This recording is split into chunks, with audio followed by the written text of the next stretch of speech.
Before our conversation last night, I messaged all her kids and I asked them, if you were to describe your mom in one word, ano yun? And yung eldest niya, she said to me that to her, her mom is selfless.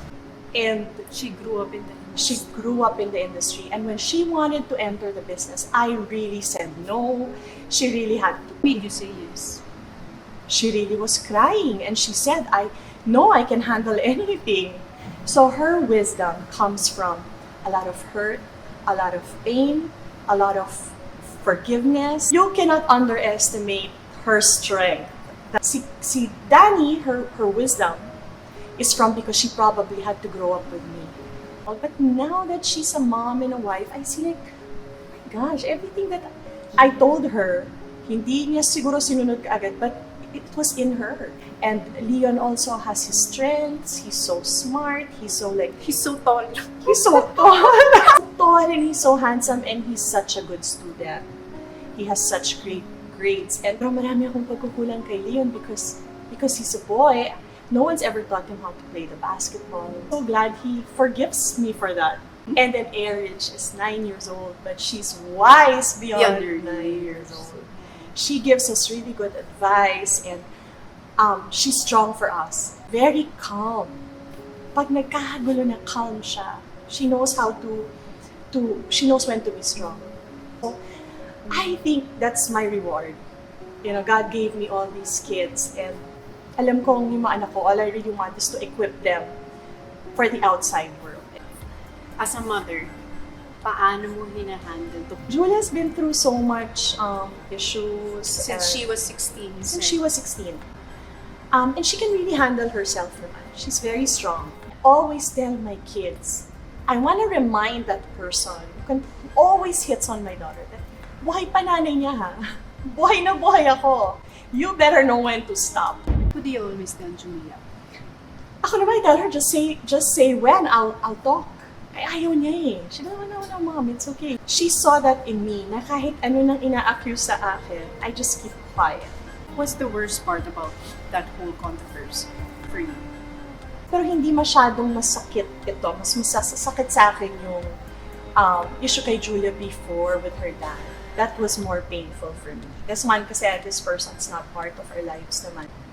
So that was more painful for me because I couldn't protect her so much without her going against another parent. What do you admire most about Julia? Mabait si Julia. What did you learn about your past relationships? What's the greatest thing that you learned about them? My love relationships. First of all, not to speak ill of your ex. This is really a lesson I've taught my kids. And Julia has experienced bad relationships, but you won't hear her speak ill of them. I told Julia that before. There will be so many people who will pretend to care for you or have concern for you. But if there's that one person na never kang papahamak, who will give you the best advice na who will make sure it's the mom. Yeah, diba? With her father, what would you want the people to take away from that conversation that Julia had with her? With her dad. First of all, I'm happy. They're in that kind of relationship already. People misjudged me thinking na I was encouraging my kids not to have a good relationship with their father. As a matter of fact, even Dennis thought for a long time that I was the one preventing him from seeing my kids. No eh. Hindi, Toni eh. I want my kids to have peace with both parents. He and I have been separated for more than 14 years. I never thought the day would come that he would say na may kasalanan din siya sa breakup namin, sa breakdown ng marriage namin. I forgave him over and over and over again. So I was wondering why he didn't remember me as a good wife. I would like for him to continue his new journey as a less angry person, para ma-enjoy niya na the remaining years of his life. I wish that for Dennis. I really wish the remaining years of his life would be enjoying na lang his children. Yun, I advise yun talaga to me. I really really tell my kids, wag talagang mag-keep ng hatred. Parang when you talk about peace, I see it this way na parang you are also at peace with people not knowing your side of the story. Na you don't have to prove yourself to anyone, you don't have to defend yourself anymore because you are just sitting on that peace and you know your truth. Yeah. I can shut down from that, from the judgment of other people. There's so much that they don't really know that goes on behind that story.